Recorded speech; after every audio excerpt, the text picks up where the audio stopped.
Aurtengo bezetakako edizioa goizeko 12etan hasiko da, baditugu Ezkerraldeko zein Euskal Herriko talde ezberdinak, Shakespeare eta Quaduders, baditugu ere bai Meringa Gris, Los Chicos de Maíz, estatutik ere bai, orduan, eskaintza musikal ezberdina egongo da, goizeko ordu biak arte, bertan afaltzeko eta bazkaltzeko aukera ere egongo da.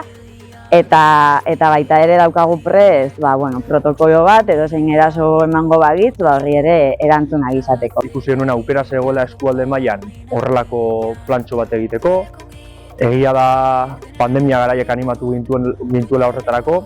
Uste dugulako ezkerraldeak badukala subjetibotasun konkretu bat, ezkerraldeko lau herriok partekatzen ditugula ezaugarri konkretu batzuk, eta horrek guztiak aukera ematen zigula horrelako planteamendu anbiziotsu bat egiteko. Hainbat jende batzen denean eta hainbat pertsonaren gaitasun eta motivazio guzti batzen denean errazagoa dira gauzak eta errazagoa da horrelako jaialditxo bat aurrera atera.